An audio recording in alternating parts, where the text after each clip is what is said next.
ನೊಂದಿಗೆ ನನ್ನ ಕಲೀಗ್ ರಂಜಿತ್ ಶಿರಿಯಾರ್ ನೇರ ಸಂಪರ್ಕದಲ್ಲಿ. ರಂಜಿತ್, ಪದೇ ಪದೇ ಪ್ರಯತ್ನ ಮಾಡಿ ಕಾಲು ಕೈ ಮುರ್ಕೊಂಡು ಜಾಗತಿಕ ಮಟ್ಟದಲ್ಲಿ ಮುಖಭಂಗಕ್ಕೊಳಗಾಗ್ತಾ ಇದೆ ಪಾಕಿಸ್ತಾನ. ಮತ್ತಿವತ್ತು ದಾಳಿಯ ಪ್ರಯತ್ನ, ಮತ್ತೆ ಫೇಲ್ಯೂರ್.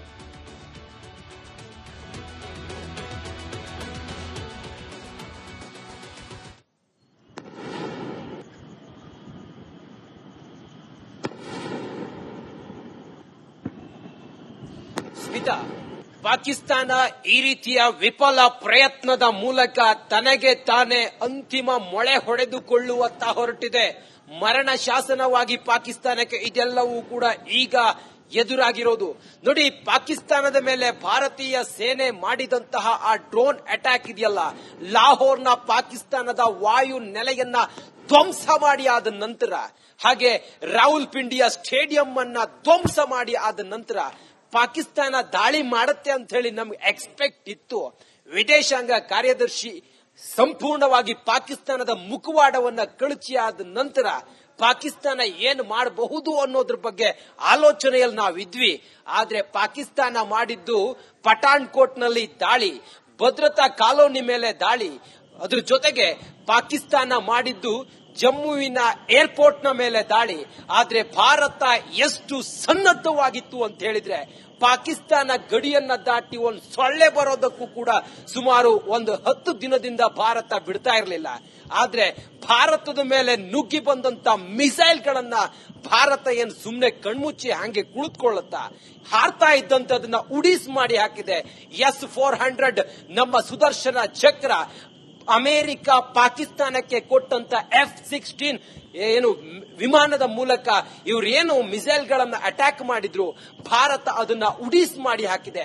ಭಾರತ ಇಂಥ ಪ್ರಯತ್ನಗಳನ್ನ ಪಾಕಿಸ್ತಾನ ಮುಂದು ಮಾಡ್ತು ಅಂತ ಹೇಳಿದ್ರೆ ಬಹುಶಃ ಭಾರತ ಈಗ ಲಾಹೋರ್ನ ಏನು ವಾಯುನೆಲೆಯನ್ನು ಧ್ವಂಸ ಮಾಡಿದೆ. ಇನ್ನುಳಿದಂತೆ ಭಾರತ ಪ್ರಮುಖ ಸೂಕ್ಷ್ಮ ನೆಲೆಗಳನ್ನ ಧ್ವಂಸ ಮಾಡೋ ಮೂಲಕ ಪಾಕಿಸ್ತಾನಕ್ಕೆ ಪೆಟ್ಟು ಕೊಡೋದ್ರಲ್ಲಿ ನೋ ಡೌಟ್. ಈ ಹೊತ್ತಿಗೆ ಜಮ್ಮುವಿನಲ್ಲಿ ಹೇಗಿದೆ ಪರಿಸ್ಥಿತಿ ಇದೆ.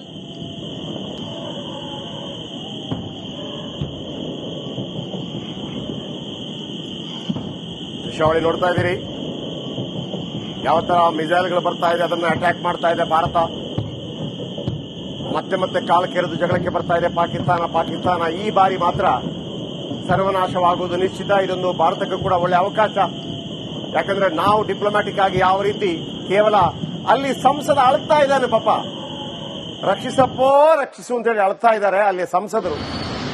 ಅಲ್ಲಿ ನೋಡಿದ್ರೆ ಪ್ರಮುಖರೆಲ್ಲರೂ ಕೂಡ ಲಂಡನ್, ಕೆನಡಾಕ್ಕೆ ಹೋಗಿ ಸೆಟ್ಲ್ ಆಗ್ತಾ ಇದ್ದಾರೆ.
ಮತ್ತೊಮ್ಮೆ ನಿಮಗೆ ಆ ದೃಶ್ಯಾವಳಿಗಳನ್ನು ತೋರಿಸ್ತಾ ಇದ್ದೀವಿ. 3 ಪಂಜಾಬ್, ಜಮ್ಮು ಕಾಶ್ಮೀರ ಮತ್ತು ರಾಜಸ್ಥಾನದಲ್ಲಿ ಫುಲ್ ಅಲ್ಲಿಯ ಇಡೀ ವಿದ್ಯುತ್ ಕನೆಕ್ಷನ್ ತೆಗೆಯಲಾಗಿದೆ ಅಂದ್ರೆ ಎಲ್ಲ ಬಂದ್ ಮಾಡಲಾಗಿದೆ. ನಾವು ನಿಮಗೆ ಹೇಳ್ತಾ ಇದೀವಲ್ಲ ಯಾವ ತರ ನಮಗೆ ಮಾಕ್ ಡ್ರಿಲ್ ಗಳನ್ನು ಮಾಡಿಸಲಾಗಿತ್ತು ಅಂತೇಳಿ. ಯಾಕಂದ್ರೆ ಆ ಭಾಗದಲ್ಲಿ ಯಾವುದೇ ಸಂದರ್ಭದಲ್ಲೂ ಕೂಡ ಏರ್ ಸ್ಟ್ರೈಕ್ ಆಗಬಹುದು ಅನ್ನುವಂಥದ್ದು. ಆದರೆ ನಮ್ಮ ಏರ್ ಡಿಫೆನ್ಸ್ ಸಿಸ್ಟಮ್ ಬಹಳ ಮಜಬೂತ್ ಆಗಿದೆ. ಡೀಟೇಲ್ಸ್ ನೊಂದಿಗೆ ನನ್ನ ಕಲೀಗ್ ರಂಜಿತ್ ಶಿರಿಯಾರ್ ನೇರ ಸಂಪರ್ಕದಲ್ಲಿ. ರಂಜಿತ್, ಪದೇ ಪದೇ ಪ್ರಯತ್ನ ಮಾಡಿ ಕಾಲು ಕೈ ಮುರ್ಕೊಂಡು ಜಾಗತಿಕ ಮಟ್ಟದಲ್ಲಿ ಮುಖಭಂಗಕ್ಕೊಳಗಾಗ್ತಾ ಇದೆ ಪಾಕಿಸ್ತಾನ.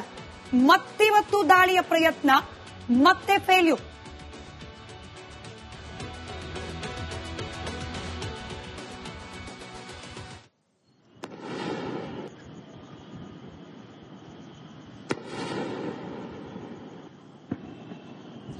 ಸ್ಮಿತಾ, ಪಾಕಿಸ್ತಾನ ಈ ರೀತಿಯ ವಿಫಲ ಪ್ರಯತ್ನದ ಮೂಲಕ ತನಗೆ ತಾನೇ ಅಂತಿಮ ಮೊಳೆ ಹೊಡೆದುಕೊಳ್ಳುವತ್ತ ಹೊರಟಿದೆ. ಮರಣ ಶಾಸನವಾಗಿ ಪಾಕಿಸ್ತಾನಕ್ಕೆ ಇದೆಲ್ಲವೂ ಕೂಡ ಈಗ ಎದುರಾಗಿರೋದು.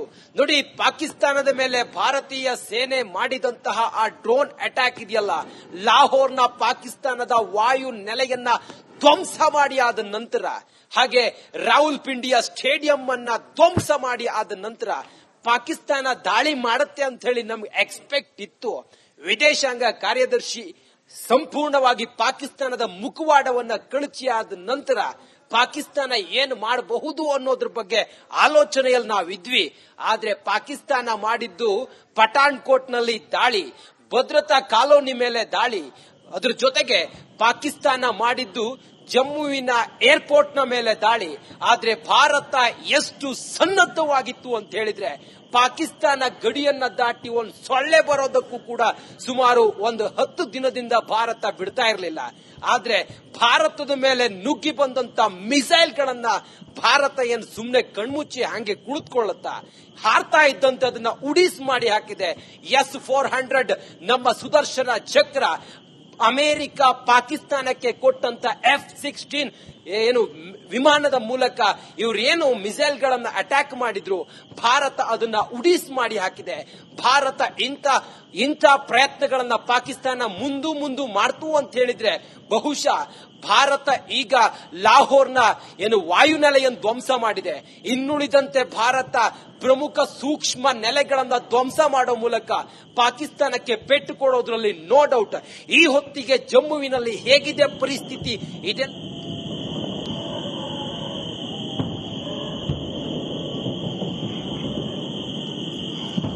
ದೃಶ್ಯಾವಳಿ ನೋಡ್ತಾ ಇದ್ದೀರಿ, ಯಾವ ತರ ಮಿಸೈಲ್ಗಳು ಬರ್ತಾ ಇದೆ, ಅದನ್ನ ಅಟ್ಯಾಕ್ ಮಾಡ್ತಾ ಇದೆ ಭಾರತ.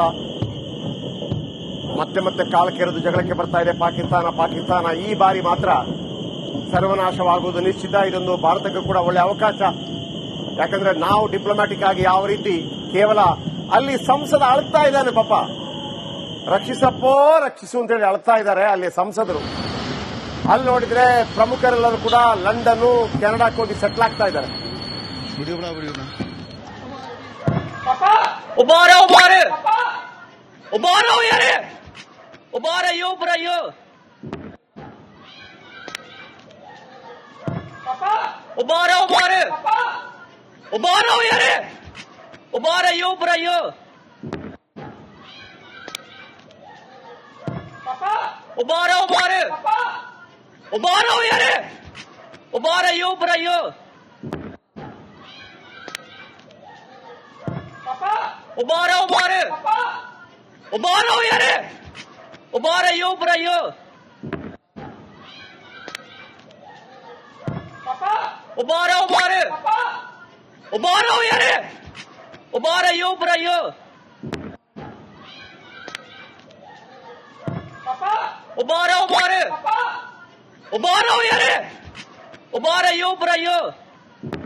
ಮತ್ತೊಮ್ಮೆ ನಿಮಗೆ ಆ ದೃಶ್ಯಾವಳಿಗಳನ್ನು ತೋರಿಸ್ತಾ ಇದ್ದೀವಿ.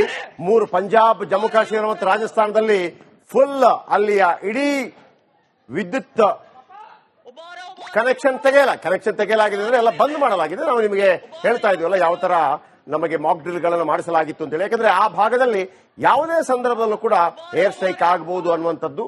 ಆದರೆ ನಮ್ಮ ಏರ್ ಡಿಫೆನ್ಸ್ ಸಿಸ್ಟಮ್ ಬಹಳ ಮಜಬೂತ್ ಆಗಿದೆ.